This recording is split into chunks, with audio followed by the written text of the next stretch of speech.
kemudian memberikan salam. Kemudian setelah masuk ke sekolah, mereka nanti jam pertama, sebelum mulai jam pertama kita mengadakan mengaji selama 10 menit.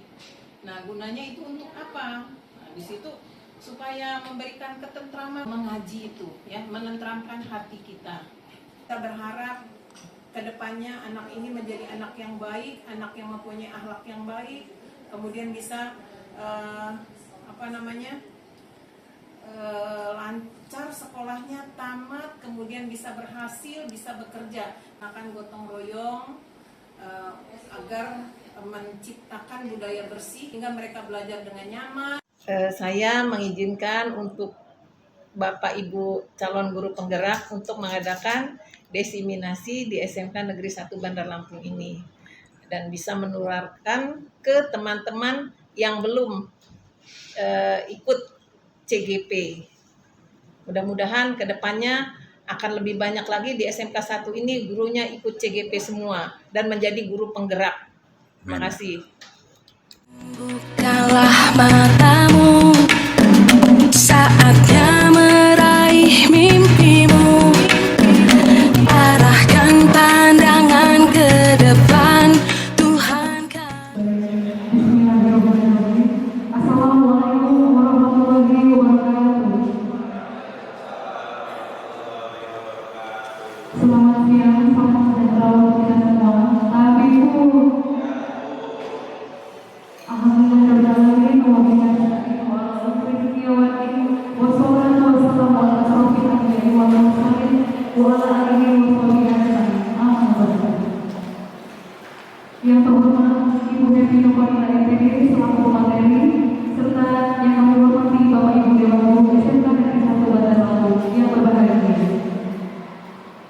Puji syukur kehadirat Allah Subhanahu wa Ta'ala atas segala nikmatnya sehingga pada siang hari ini kita dapat berkumpul di awal zaman dalam keadaan sehat walafiat dalam kegiatan destinasi budaya positif.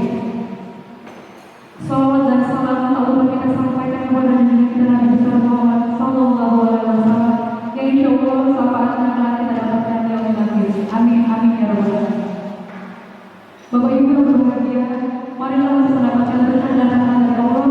Kita buka terlebih dahulu acara kegiatan kali ini dengan baca salawat bersemangat. Bismillahirrahmanirrahim. Terima kasih, semoga dengan bacaan salawat bersemangat tersebut dapat memperlancar acara kita pada kesempatan kali ini. Baiklah, acara selanjutnya yaitu penyampaian materi yang akan disampaikan oleh Ibu Devi Nurmanila MPD kepada Ibu silakan. Assalamualaikum warahmatullahi wabarakatuh.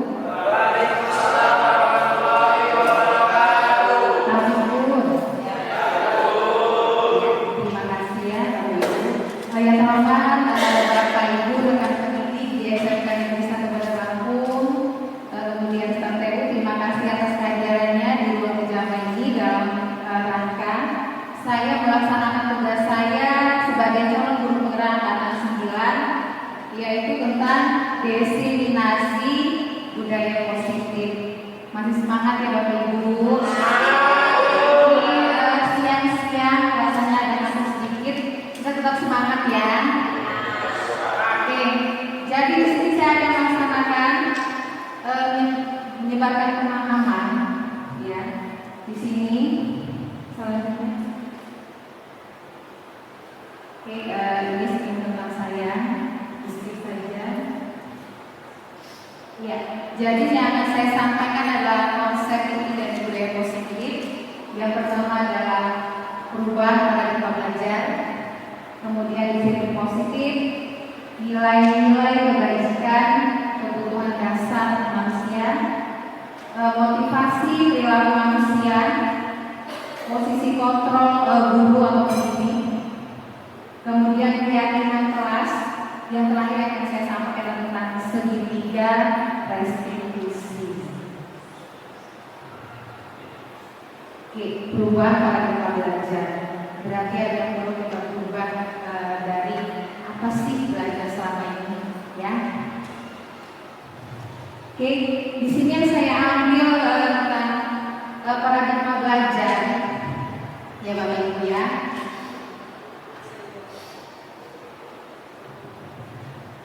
Sebentar.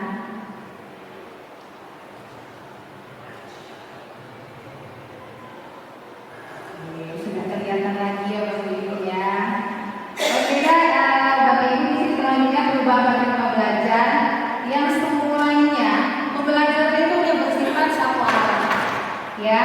Kemudian bersifat student center,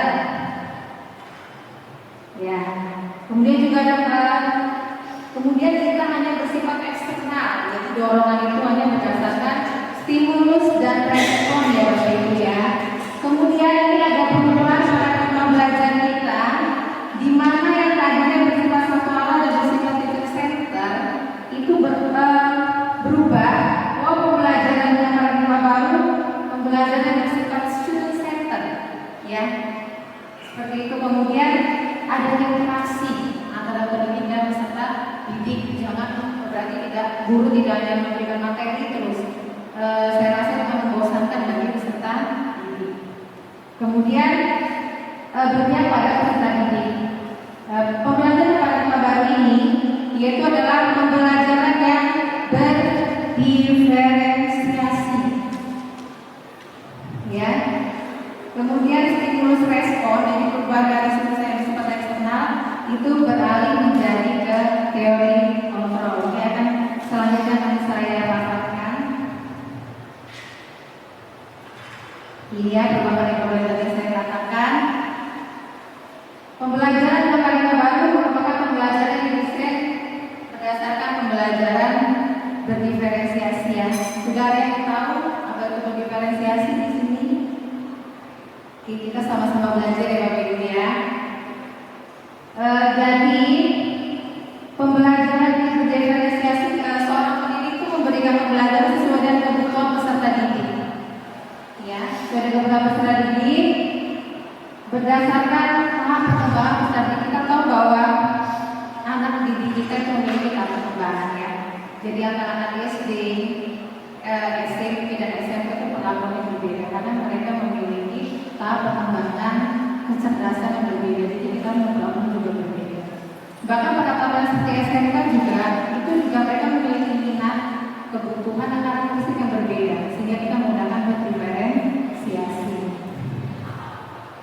Kemudian goal atau hasil akhir dari proses pembelajaran ini adalah mewujudkan peserta didik kita yang memiliki karakter, dimensi, profil Pancasila.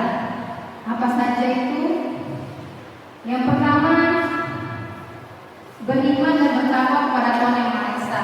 Berarti anak didik kita memiliki akhlak yang mulia. Ya. Yang kedua, berkebinekaan global. Berarti kita menghargai keragaman. Karena kita tahu bahwa Indonesia itu memiliki kebudayaan yang sangat baik, ya, sosial kultural yang luar biasa, yang harus kita hargai satu sama lain, ya. Jadi tidak akan menjadi tulang pemisah yang akan menghancurkan pemersatu bangsa kita, tetapi merupakan aset yang memperkaya keharmonisan dan kerukunan dari negara kita, negara Kesatuan Republik Indonesia. Selanjutnya adalah gotong royong, ya.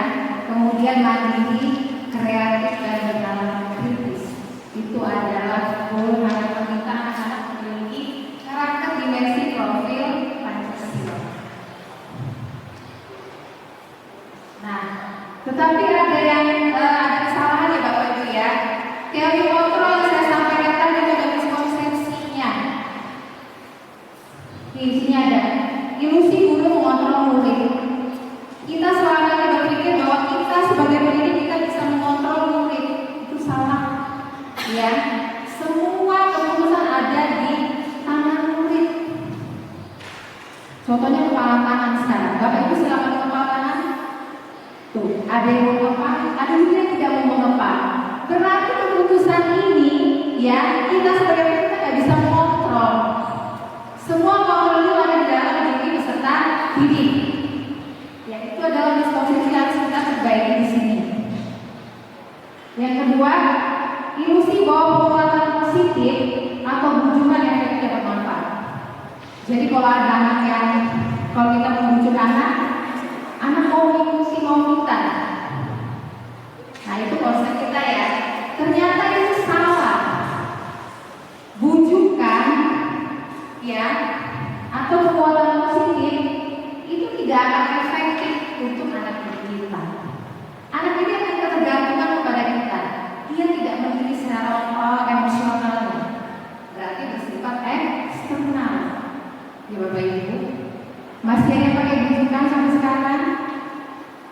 Oke, itu hanya bersifat jangka pendek. Selanjutnya, ilusi bahwa kritik dan membuat orang merasa bersalah dapat menguatkan karakter. Nah, ini lagi salah, ya. Jadi orang salah, kamu salah. Memberikan kritik yang berlebihan itu juga salah, ya. Jadi diluruskan di sini. Memberikan kritik kepada diri juga memberikan kritik yang tidak terlalu berlebihan. Kritik yang sifatnya membangun. Kalau kritik yang berlebihan itu akan membuat anak menjadi gaul dan tidak percaya pada diri dan kemampuan sendiri. Ya, seperti itu Bapak Ibu. Kita saling berbagi di sini Bapak Ibu ya. Kemudian ilusi bahwa orang dewasa yang melihat untuk memaksa. Berarti kita sebagai diri kita punya kekuasaan harus mengikuti mau kita. Itu juga salah. Ya, harus dibenarkan di sini. Bahwa seorang guru atau orang dewasa tidak bisa memaksa anak itu. Mereka diberi hak untuk memilih apa yang harus mereka lakukan. Jadi fungsi kita hanya mengarahkan kepada nilai-nilai kebaikan. Seperti itu Bapak Ibu. Sampai di sini ada pertanyaan. Oke, dulu. Nah ini lagi yang kedua. Paradigma stimulus respon ke pendekatan teori kontrol. Oke, yang di sini ya, Bapak Ibu. Ini kita harus membuka paradigma ini konsepnya sudah ya. Sekarang stimulus respon. Stimulus respon masih bersifat eksternal. Kemudian juga bersifat jangka pendek. Tetapi kalau teori kontrol sebaiknya ada stimulus respon. Dia sudah memilikinya dalam anak didik kita, kemudian sifatnya jangka panjang. Apa saja itu stimulus respon? Yang pertama, apa Pak Iman? Dibacakan. Realitas atau kebutuhan kita sama. Oke, untuk teori kontrolnya Pak Menteri.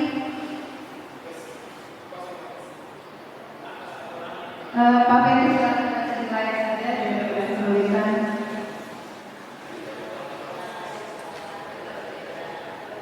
Realitas kebutuhan kita berbeda ya. Terima kasih Pak Menteri dan Pak Iman. Stimulus respon. Realitas kebutuhan kita sama di stimulus respon. Tapi kalau teori kontrol, bahwa kebutuhan setiap orang itu adalah berbeda, ya. Kemudian semua orang melihat hal yang sama. Nah, setiap orang memiliki pandangan yang berbeda, ya. Kemudian kita mencoba merubah orang dalam stimulus respon. Tetapi kalau teori kontrol, kita berusaha memahami orang lain tentang dunia yang berbeda-beda, ya. Satu lagi, perilaku buruk dia dari satu kesalahan, itu stimulus dan respon. Kalau di teori kontrol, semua perilaku pasti memiliki tujuan, ya. Itu adalah teori kontrol.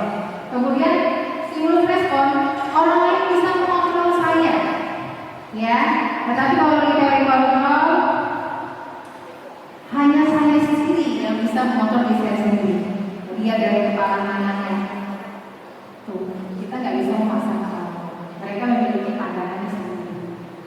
Kemudian, kalau di stimulus respon, pemaksaan ada pada satu rujukan ganda. Kalau teori kontrol itu adanya kolaborasi, ya, kolaborasi dan konsensus menciptakan pilihan-pilihan baru. Jadi adanya kolaborasi. Kemudian model berpikirnya menang kalah. Saya menang dan Anda kalah, ya.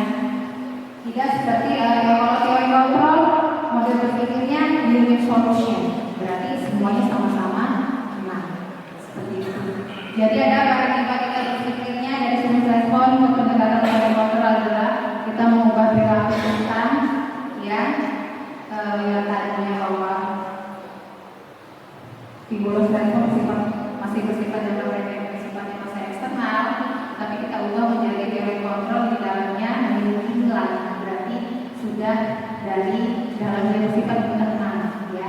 Terima kasih Bapak Ibu. Nah, di sini ya, disiplin positif. Apa sih disiplin itu?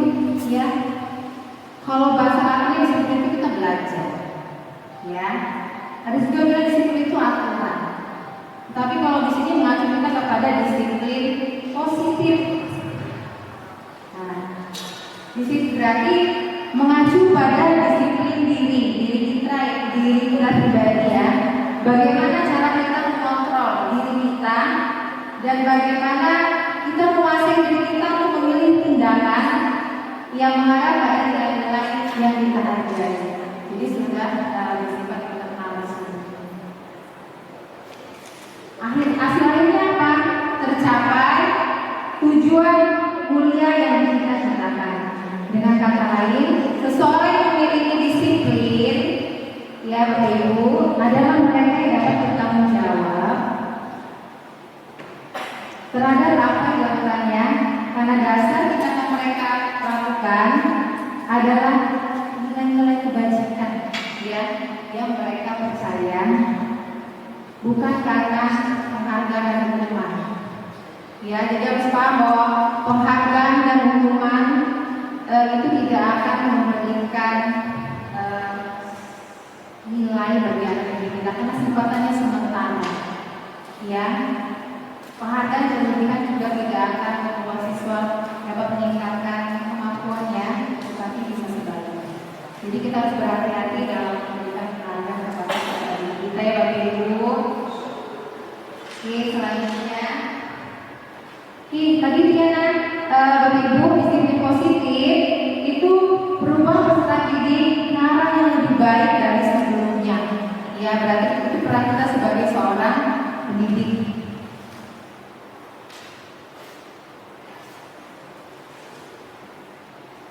Nah, nilai-nilai yang dipercaya berarti apa? Nilai-nilai kebajikan ini besar. Nah, ini dia.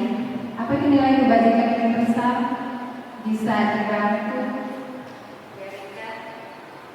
Nilai kebajikan yang besar adalah nilai kebajikan yang disepakati bersama, lepas dari suku bangsa, agama, bahasa maupun latar belakang.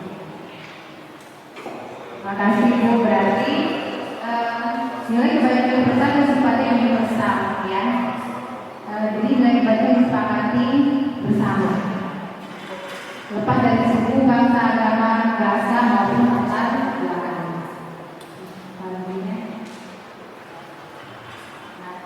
Institusi atau organisasi juga memiliki nilai kebajikan, ya. Oke, selanjutnya. Nah, inilah nilai kebajikan dari institusi ya. Yang pertama adalah profil pelajar Pancasila. Apa saja sih tadi sudah saya sebutkan di awal ya, Ibu ya. Ini adalah harapan kita kita memiliki dimensi dari profil pelajar Pancasila. Ada berapa dimensi Bapak Ibu? Ada berapa? Ada. Ya, ini ada guru Berlima di sini ya. Ya, ada koordinatornya.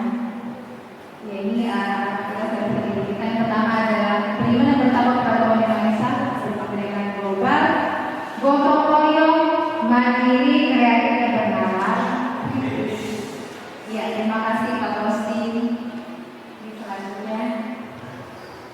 Nah, ini ada juga dari IFP ya, atau IBD Family Program.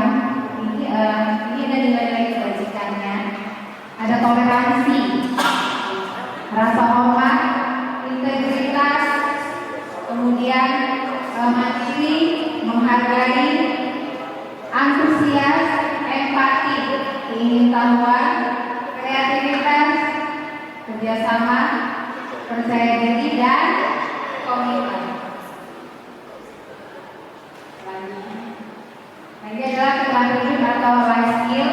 Nilai-nilai kebajikannya dapat dipercaya, ya. Kemudian lurus hatinya, lurus hati, baik budi ya benar ya. Kemudian pendengar yang aktif, tidak merendahkan orang lain, memberikan yang terbaik dari diri. Ya, ini adalah nilai-nilai kebajikan dari Indonesia kalau kita dunia di selanjutnya. Nah, perhatikan di sini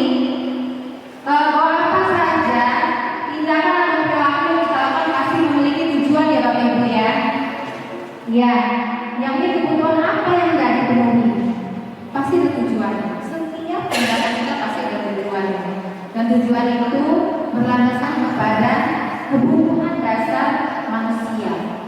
Ada berapa Bapak Ibu? Ada 5, ya benar, ada 5. Yang pertama adalah bertahan hidup. Ya, ini kebutuhan yang pertama. Berarti yang pertama adalah terpenuhinya kebutuhan seperti kesehatan, rumah, dan makanan. Kemudian yang kedua, kasih sayang dan rasa diterima. Berarti kebutuhan untuk diterima. Ya Bapak Ibu, teman-teman ya, kasih sayang ya.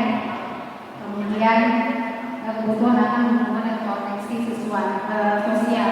Apakah kita merasa tidak memiliki kebutuhan dengan orang lain?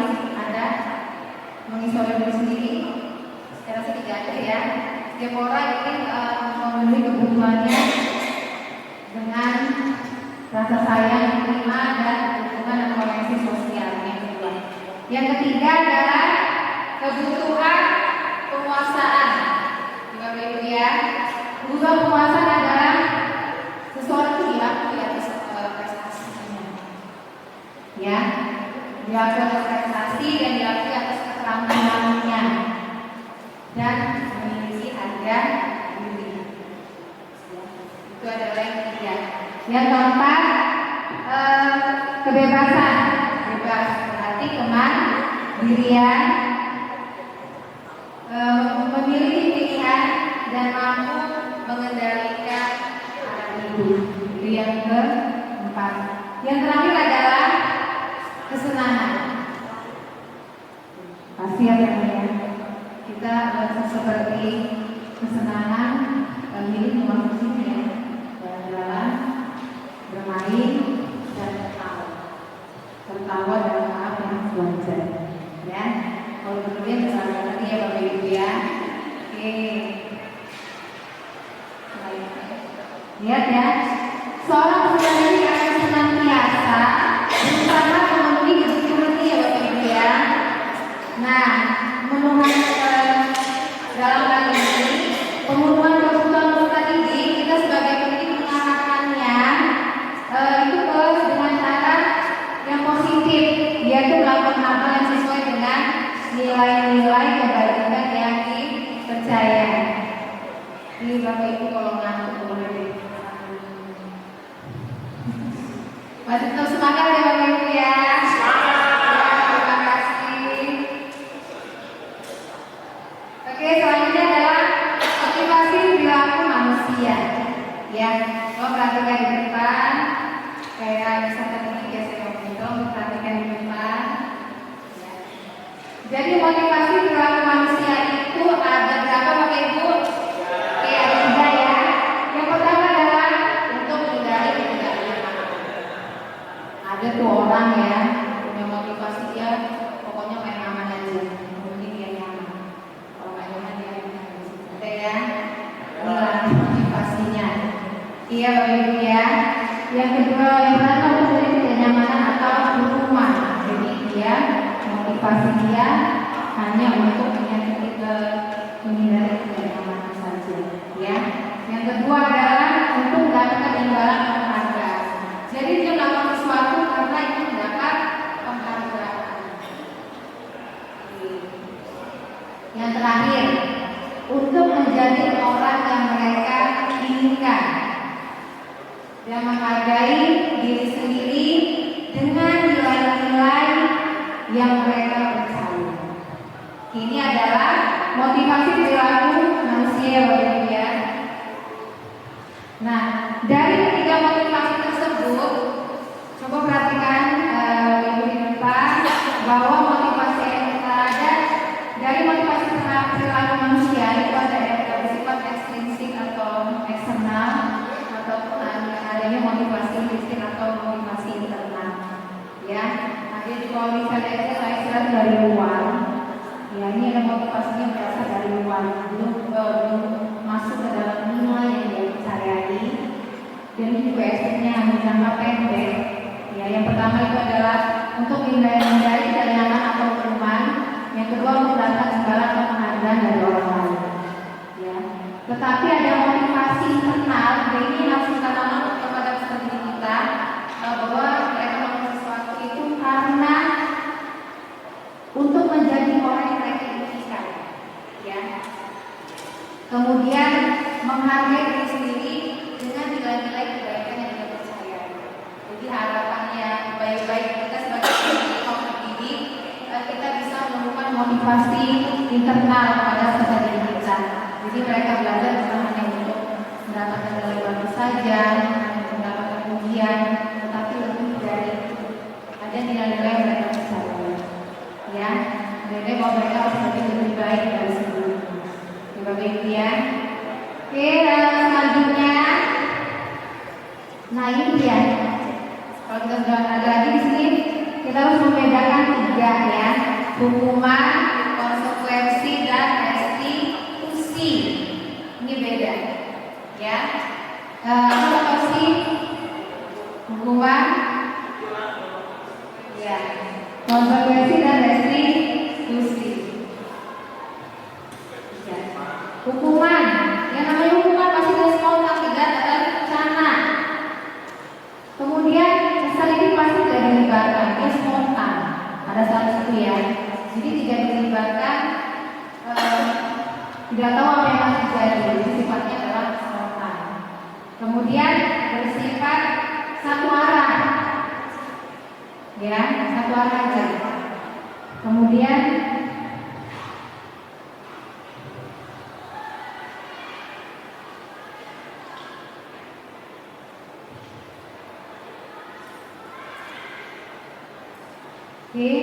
biasanya hukuman itu berupa bisa hukuman fisik ataupun hukuman secara psikis ya. Selanjutnya adalah konsekuensi. Nah, konsekuensi ini biasanya berencana, sudah disepakati. Kemudian tetapi bisa tetap dibuat tidak nyaman. Kemudian sikap pendidik selalu memonitor peserta didik. Ini konsekuensi, aturan-aturan ya. Selanjutnya restitusi. Nah, di sini lebih bicara tentang restitusi.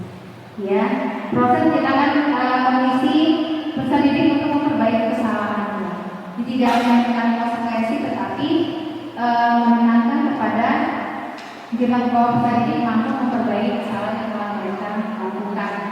Ya, kemudian tidak hanya satu orang, tetapi adanya kolaboratif yang untuk peserta didik untuk mencari solusi sendiri atas permasalahannya. Ini bisa restitusi ya Bapak Ibu ya. Oke, selanjutnya, Bapak Ibu, ini ada tentang posisi kontrol seorang pendidik. Ya, ini ada 5 posisi kontrol. Yang pertama adalah sebagai hukum, membuat merasa bersalah, teman, pemantau, dan manajer. Ya, kalau sebagai penghukum itu motivasinya masih sama. Dia biasanya identitas dan pasti kesalahan aja diperbaiki tekanan di sini. Ya, kemudian terlalu kontrol juga masih bersifat negatif. Ya, itu adalah penghukum dan membuat merasa bersalah. Yang ketiga adalah teman. Teman di sini posisinya akrab ya, posisi kontrolnya akrab dalam peserta didik. Motivasinya juga sudah dikenal, perlakuan juga sudah positif. Hanya saja peserta didik kita tergantung kepada misalnya gurunya sebagai teman ayu, banyak ayu lah. Jadi dia melakukan itu karena adanya motivasi yang diberikan dari gurunya atau guru-gurunya. Kalau pas dari itu mereka tidak boleh melakukan. Ini adalah masih bersifat motivasinya sudah terlalu lagi belum masih belum ya, masih belum maksimal di sini. Kemudian sebagai pemantau, kalau pemantau ini adalah konsekuensi ditekankan ya, berarti aturan konsekuensi atas aturan yang dilanggar. Jadi konsekuensi dan konsekuensi. Saya adalah manajer. Ini adalah posisi yang paling bijak kalau saya katakan ya. Mau di sini sudah motifnya sudah senang, nilai kontrol juga sudah positif dan ada kontrol ini juga. Ya, sebagai manajer di sini mencari alasan mengapa berhenti melakukan kesalahan. Kemudian juga memberikan solusi kepada pendidik terhadap permasalahan yang sedang dia hadapi. Oke. Nah, ini tadi ya. Lalu ini kalau diperhatikan di depan, yang pertama lari di lapangan 10 kali. Oke. Kira-kira ini masuk posisi kontrol yang tadi kita ya. Kita lihat dari kasus di atas, ini ada kasus tadi yang tidak memakai dasi pada saat pelaksanaan Senin Santa Salam di hari Senin. Coba tiba-tiba ada yang datang pakai dasi. Sini. Kenapa nggak pakai dasi? Silakan pilih lapangan 10 kali. Nah, ini masuk ke posisi kontrol seorang pendidik sebagai apa di sini? Sebagai pemukul. Terima kasih Bu Nina. Ini adalah sebagai spontan dan pemukul tadi berarti ada sebagai pendukung. Yang di selanjutnya, kenapa kamu tidak pakai dasi? Nah, kamu tidak kasihan sama ibu. Kamu sudah seringkali mengecewakan ibu, ya. Bagaimana berbeda. Kalau ini masuk posisi kontrol sebagai apa? Sebagai pembuat hasil bersama. Ada lagi?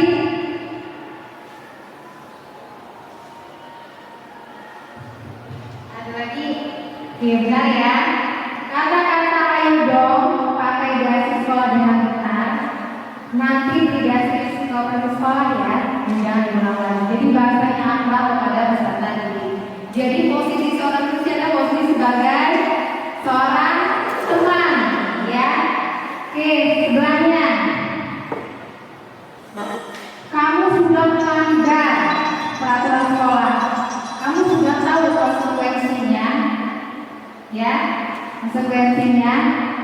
Setelah ini silakan dikasih di koperasi dan jangan diulang kembali. Jadi bahasanya datar. Ini masuk posisi kontrol yang mana, Bapak Ibu?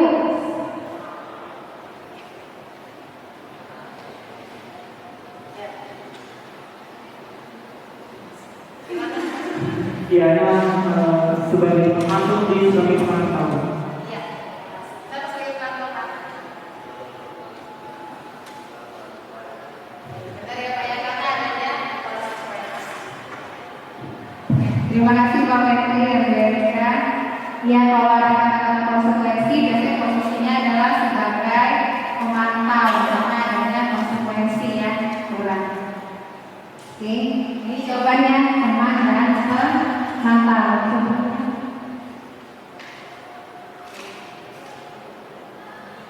Nah, ini ya. Coba bertanya di depan, posisi kontrol yang mana ini? Lari di lapangan 10 kali, tidak pakai dasi. Spontan.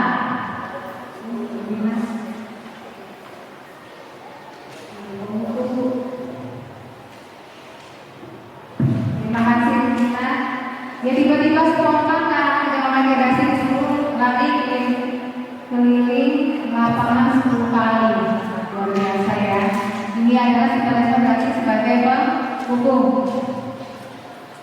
Kemudian sebelahnya, kenapa kamu tidak pakai dasi? Nah, kamu tidak kasih. Nah, ibu. Iya bahasanya ya. Kamu sudah mengecewakan ibu sebagai wali kelas dan berikan kamu. Di posisi kontrol dulu adalah sebagai apa? Sebagai kamu tidak kasih. Nah, kamu tidak mengecewakan, kamu sudah mengecewakan ibu. Sebagai apa?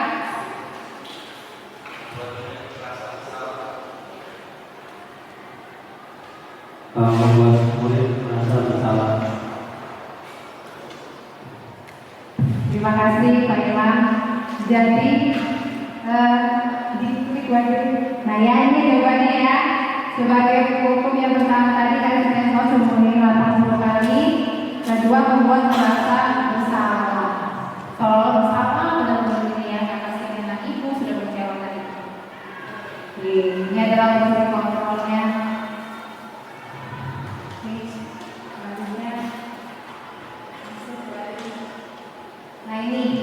Yang terakhir, perhatikan ke depan. Apakah kamu tahu kesalahanmu? Bagaimana kamu memperbaiki kesalahanmu? Ini lebih bijak. Ini posisi kontrol yang lain. Silakan Pak Tansi. Kalau dilihat dari bahasanya ini masuk ke manajemen. Oke, terima kasih Pak Tausi. Benar ya, bahwa di sini adalah posisinya sebagai manajer. Oke, tepuk tangan buat semuanya. Ya, terima kasih Pak Tausi ya. Kita adalah posisi kontrol. Nah, coba perhatikan Pak, dari kelima posisi kontrol tadi, mana yang paling terbaik diaplikasikan bagi seorang pendidik? Ayo, ini bisa.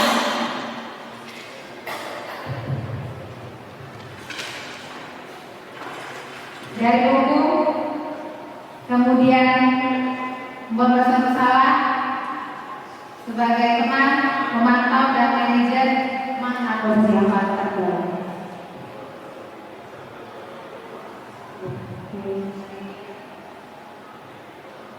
Kalau dari manajemen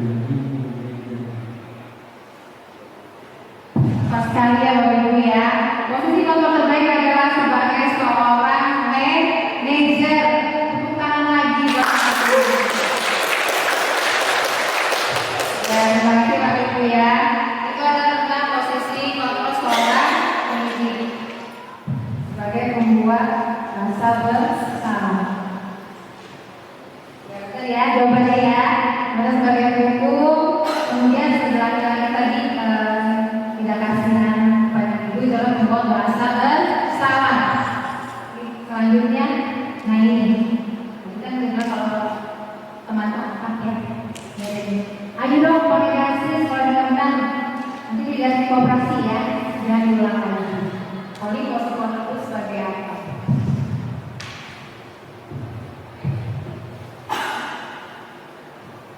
Sebagai teman. Terima kasih Bu Rosma. Ya, posisi kontrol itu sebagai seorang teman karena bahasanya akrab. Cuma ini bahaya seorang pendidik namanya tergantung kepada gurunya. Ya, tergantung dengan guru. Ini selanjutnya. Kita lihat jawabannya. Ya, jawabannya pada ya, benar ya. Satu tangan bagi semua. Dan selanjutnya ini adalah posisi kontrol yang selanjutnya. Coba, apa kamu tahu kesalahanmu? Bagaimana kamu memperbaiki kesalahan? Ini maksud posisi kontrol sebagai apa di sini? Sebagai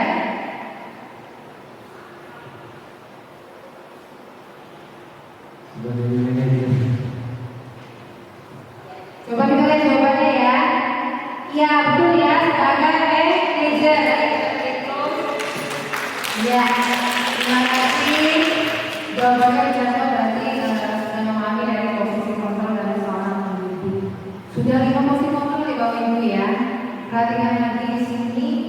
Kira-kira posisi kontrol terbaik bagi seorang pendidik yang mana? Ada yang tahu? Ada yang bisa bantu?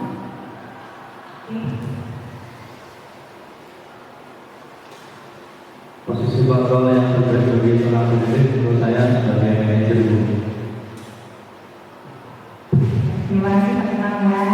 Coba buat selanjutnya. Nah, ya, posisi kontrol manajer adalah posisi kontrol yang terbaik dilaksanakan bagi seorang pendidik. Kenapa sih baik? Ibu ya, ternyata dalam posisi kontrol ya, pendidik lebih peserta didik untuk memecahkan masalahnya secara mandiri, Ibu ya. Kemudian peserta didik dapat merefleksi atas tindakannya, apa sih berbuat salah, apa sih yang harus diperbaiki, itu refleksi. Nah, pendidik pada posisi ini akan terus ruangan pertanyaan bermakna, ya, terus ya. Bertanya kenapa berbuat salah, apa solusinya. Ruangan pertanyaan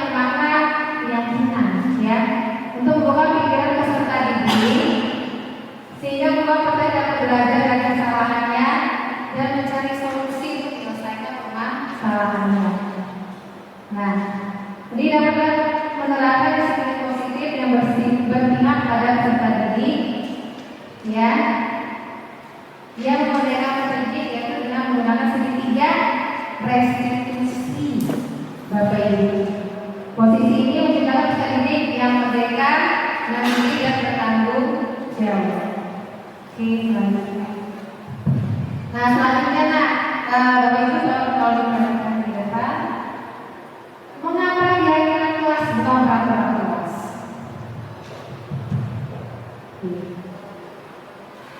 Ya, kalau peraturan sebelumnya, ya, peraturan kelas itu ada nada paksaan, ya. Kalau dibilang sesuatu berarti ada hukuman konsekuensinya. Tapi kalau keyakinan, memang saya harus melakukan itu karena saya percaya bahwa itu bisa membuat saya lebih baik. Ada nilainya. Jadi kita memiliki keyakinan, Bapak Ibu. Keyakinan. Oke, selanjutnya. Ini adalah kebetulan keyakinan kelas. Ini adalah keyakinan di kelas 11 ayat 3. Ya. Membutuhkan keyakinan masih bersifatnya abstrak. Berupa pernyataan positif dan bersifat universal. Keyakinan itu boleh sederhana saja, simple, sehingga boleh dilihat oleh peserta didik. Kemudian seluruh wanita dibagi dalam pembuatan keyakinan. Jangan cuma guru saja ya saya, Bapak Ibu ya, berarti guru dan peserta didik sama-sama membuat kesepakatan keyakinan kelas dan disepakati bersama. Ya itu ya utamanya. Nanti keyakinan satu berisi kalimat positif ini seperti bahasa ayat 3 seperti disiplin, ya tadi tepat waktu, ya, menjaga kebersihan, ya, saling menghargai dan menghormati, itu adalah keyakinan. Selanjutnya, nah apa makna di dalam keyakinan? Ini berperan dalam menunjukkan kebetulan keyakinan kelas atau sekolah dengan adanya kesepakatan antara pendidik dan peserta didik. Keyakinan kelas berupa pernyataan berisi nilai-nilai yang disebutkan tadi ya, yang mudah diingat, dipahami dan diterapkan dalam lingkungan sekolah. Nah, segitiga restitusi. Nah, ini tadi segitiga restitusi adalah suatu proses dialog yang dijalankan oleh pendidik kepada peserta didik agar dapat menghasilkan peserta didik yang mandiri dan bertanggung jawab. Jadi segitiga restitusi dialog antara guru pendidik dan peserta didik untuk menyelesaikan suatu permasalahan ke arah yang lebih baik dengan nilai-nilai yang diyakini. Selanjutnya, nah tadi ya, posisi terbaik kita adalah posisi mana Bapak Ibu? Kontrolnya sebagai manajer. Nah, segitiga restitusi ini dilaksanakan atau dijalankan pada saat pendidik berada di posisi manajer. Kayak ini semua tampaknya semua guru atau guru BK sudah melaksanakan segitiga restitusi, mungkin belum menyadari bahwa itu adalah segitiga restitusi. Nah, dikembangkan dalam segitiga restitusi dikembangkan adalah motivasi intrinsik sehingga nilai kebajikan dapat berkembang dari suatu kebiasaan positif. Nah, nilai kebajikan itu menjadi suatu kebiasaan positif pada akhirnya membentuk karakter peserta didik. Nah ini ya. Nah lihat segitiga restitusi itu ada 3 tahapan ya. Yang pertama menstabilkan identitas, yang kedua validasi tindakan yang salah, yang ketiga menanyakan keyakinan. Nah, tahap yang pertama ini adalah menstabilkan identitas. Dalam menstabilkan identitas adalah mengubah yang didasarkan dari identitas gagal karena telah melakukan kesalahan menjadi orang sukses sehingga mampu menggunakan fungsi rasional. Kenapa dia biasa? Selanjutnya, nah ini ada yang kedua adalah validasi tindakan yang salah. Bahwa setiap tindakan dapat dengan memiliki tujuan, ya. Kebutuhan apa yang dilakukan dalam surat itu? Bukan berarti dalam kata validasi dan masalah, bukan berarti guru membenarkan ya terjadi terdapat kesalahan. Lalu perbuatan dilakukan, namun pada dalam ini menguatkan pemahaman ini tentang alasan mengapa sih peserta didik kita melakukan tindakan yang salah. Yang terakhir adalah menanyakan keyakinan.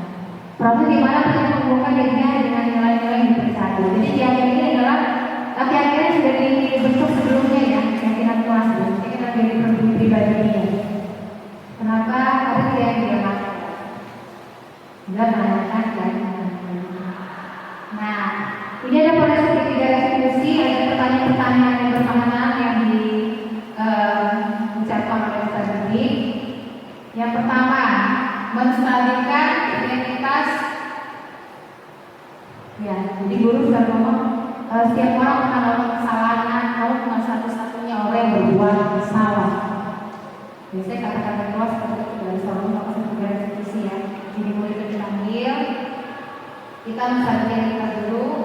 Jadi guru juga mengatakan bahwa setiap orang pernah melakukan kesalahan, kamu bukan satu-satunya orang yang berbuat salah. Yang kedua adalah validasi tindakan yang salah. Kamu pasti punya alasan kenapa melakukan hal tersebut. Ya, ini pertanyaannya. Kemudian, adakah cara yang baik mengungkapkan apa yang kamu butuhkan? Yang terakhir adalah keyakinan. Keyakinan kelas mana yang telah kita sepakati? Kamu ingin menjadi orang seperti apa? Ya, seperti ini untuk bimbingan muslim sudah dilaksanakan ya. Merdeka. Coba apakah sudah semuanya? Keyakinan menjadi ini keyakinan. Oke. Nah, ini adalah contoh penerapan segitiga restitusi. Bapak Ibu silakan dilihat. Ini adalah penerapan restitusi saya.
berbaik bersama dan tidak terlambat lagi.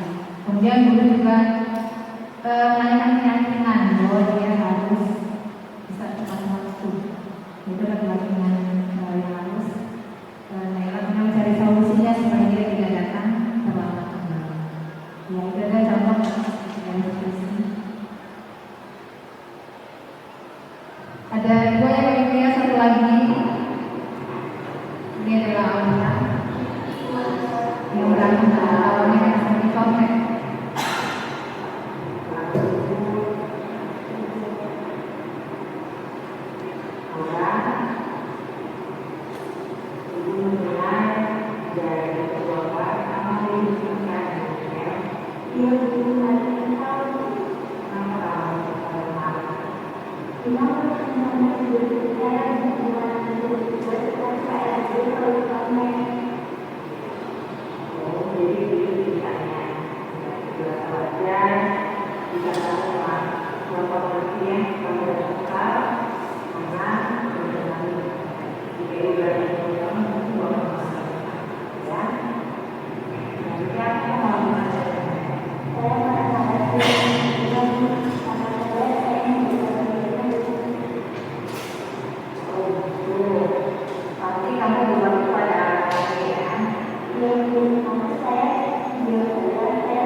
Ya, Bapak Ibu sudah perhatikan itu adalah contoh dari penerapan segitiga restitusi saya untuk menyelesaikan permasalahan Naila dan Aura. Apa yang dapat Bapak Ibu lihat dari video tersebut? Apakah sudah menggunakan segitiga restitusi? Berarti sudah menggunakan segitiga restitusi. Ada 3 tahapan ini Bapak Ibu ya. Ini dari kurang lagi tiga restitusi itu adalah menstabilkan identitas. Yang pertama berarti setiap orang pernah melakukan kesalahan, kamu bukan satu-satunya yang pernah melakukan kesalahan. Yang kedua adalah validasi tindakan yang salah. Adakah cara yang lebih efektif mendapatkan apa yang kamu butuhkan? Kamu tentunya punya alasan apa melakukan itu. Mereka adalah menanyakan keyakinan kelas apa yang telah kita sepakati dan kamu ingin menjadi seperti apa? Oke, Bapak Ibu masih semangat? Ya, terima kasih Bapak Ibu ya. Kita itu adalah segitiga restitusi. Segitiga restitusi ada dalam penyelesaian masalah. Jadi saya ulangi kembali bahwa segitiga restitusi dalam penyelesaian masalah, pendidik berperan sebagai manajer dalam melakukan segitiga restitusi penyelesaian masalah. Ya, melalui perangkat apa Bapak Ibu? 3 tahapan. Yang pertama, menstabilkan identitas. Yang kedua, validasi tindakan yang salah. Yang lain adalah menanyakan keyakinan. Yang hasilnya adalah mewujudkan peserta didik yang merdeka, mandiri dan bertanggung jawab. Oke Bapak Ibu, budaya positif dapat terwujud jika seorang guru memiliki 5 nilai guru berat. Ini beberapa murid: mandiri, reflektif, kolaboratif, dan inovatif. Kemudian juga budaya positif dapat terwujud melalui kolaborasi. Jadi nggak bisa sendirian ya Bapak Ibu ya. Kita menemukan budaya positif kegiatan yang baik itu kita harus berkolaborasi dengan semua warga sekolah. Ya, di sini adalah dengan membentukkan keyakinan satu sekolah yang disepakati. Kalau sudah disepakati berarti tentunya juga dijalankan bersama ya tentunya. Nah, salah satu dari misi guru juga adalah budaya di kelas atau sekolah. Sehingga ceritanya ingin sekolah yang aman dan inklusif. Inklusif itu berarti terbuka dan toleransi. Jadi saling terbuka dan toleransi dan inklusif. Ya, jadi luar biasa sekali dengan budaya positif. Jadi di sekolah itu bisa menjadi aman, yang lebih inklusif, terbuka toleransi, berpihak pada peserta didik dan hubungan yang kuat dan positif antara semua warga sekolah. Dalam memberikan sumber dengan membuat kakak perubahan berdasarkan dengan kebaikan dalam profil pelajar dan Pancasila. Nah, Bapak Ibu, dengan menerapkan nilai positif di sekolah dan di kelas dapat menunjukkan tujuan pendidikan nasional sesuai dengan filosofi belajar berwantara, yaitu pendidikan yang menuntut kodrat, memberdayakan dan berpihak pada peserta didik. Dalam hal ini pendidik perlu merefleksikan gimana sih posisi kontrolnya sekarang. Seperti saya sekarang mungkin hanya sebagai pemantau, belum sebagai manajer. Berarti kedepannya kita harus memposisikan diri kita pada posisi terbaik, yaitu sebagai seorang manajer. Ya, yang namanya manajer berarti tidak hanya sekedar menghukum, tidak hanya sekedar memberikan rasa bersalah, tidak hanya sekedar sebagai teman, bukan sekedar sebagai konsekuensi, tetapi lebih dari itu sebagai seorang manajer. Sehingga peserta didik menjadi insan yang mandiri, merdeka, dan bertanggung jawab. Ya, terima kasih Bapak Ibu. Ada yang ditanyakan sampai di sini?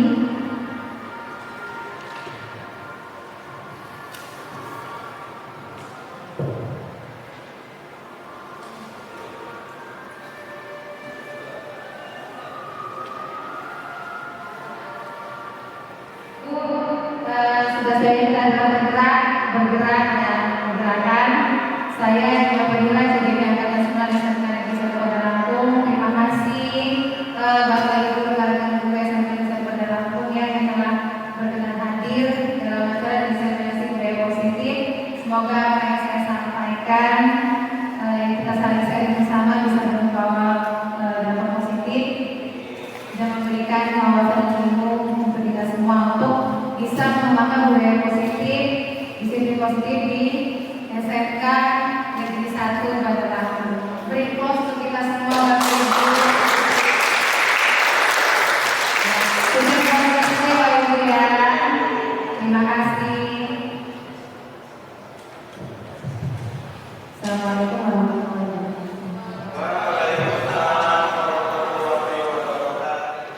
Baik Bapak Ibu berbahagia, demikianlah tadi pemaparan materi yang disampaikan oleh Ibu Yadina Fadila PD.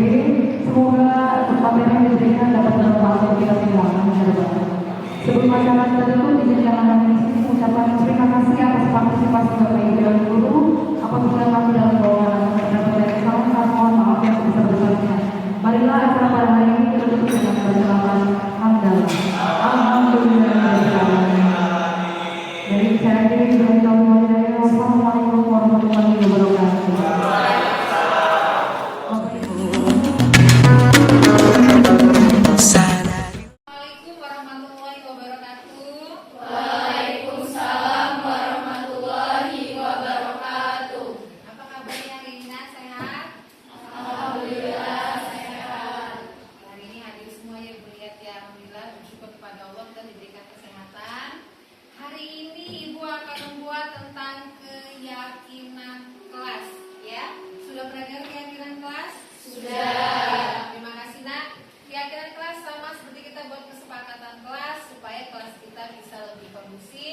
kemudian bisa tercipta budaya positif di kelas, ya. Oke, sekarang Ibu akan membagikan sticky note, ya. Kalian bisa mulai di sini dengan yang kalian yakini, ya. Ingin seperti apa kelas kamu, ya? Sadarilah masa berganti, tantangan kan kita hadapi, bergandeng tangan untuk negeri, era kita menanti berseri. Kita belajar Pancasila, kita bernafas dalam sila-silanya. Kita belajar Pancasila, ayo kita jaga untuk Indonesia. Bersatu dalam perbedaan, berpegang tangan dan berlari. Singkirkan egomu oh kawan, demi negeri ini. Jadilah generasi emas, cerdas berkarakter itu kita. Berjuang dan harus berani, kita terus torehkan prestasi.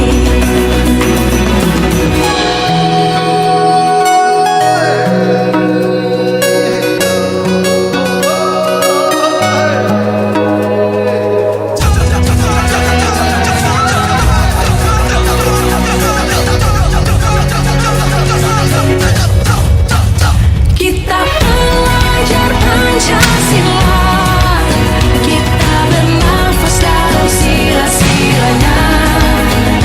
Kita belajar Pancasila, ayo kita jaga untuk Indonesia. Kita belajar Pancasila, kita bernafas dalam sila-silanya.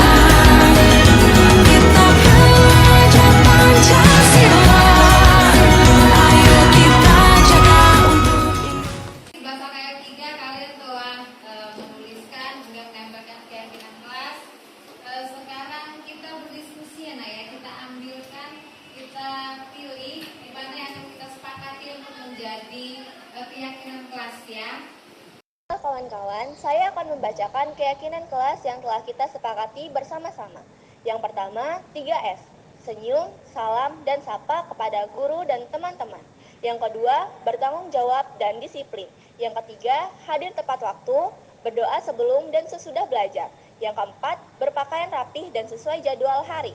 Yang kelima, saling menghormati dan menyayangi. Kita sudah sepakat, Nak, ya. Kita sudah belajar keyakinan kelas, kita sudah mendapatkan tentang keyakinan kelas.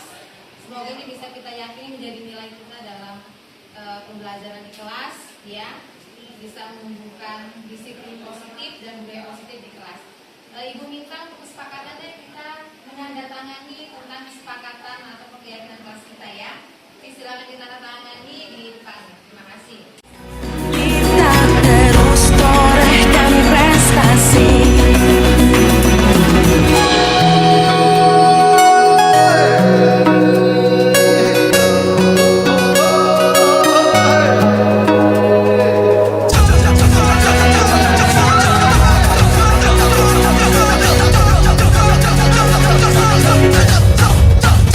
Kita belajar Pancasila, kita Bahasa KR 3 yang keyakinan kelas kita telah terbentuk dan sudah ditempel, ya, Nak, ya.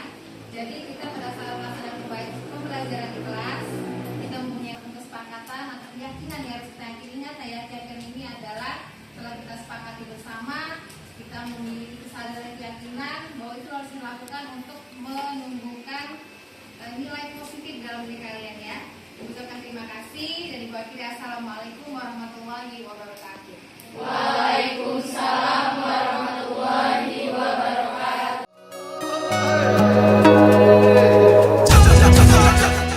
Terima kasih kasih Bu Happy karena sudah membuat keyakinan kelas kami menjadi lebih tertib dan disiplin. Dengan adanya keyakinan kelas kami bisa lebih menghargai dan menghormati. Dengan adanya keyakinan kelas kami menjadi lebih positif dan disiplin. Keyakinan kelas juga menciptakan budaya yang positif di kelas kami. Dengan adanya keyakinan kelas kami menjadi rapi dan teratur.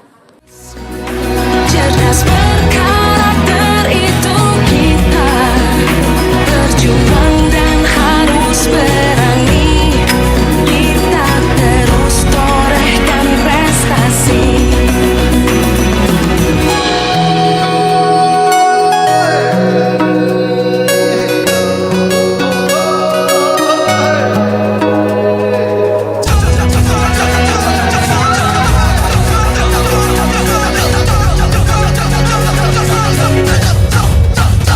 Kita belajar Pancasila.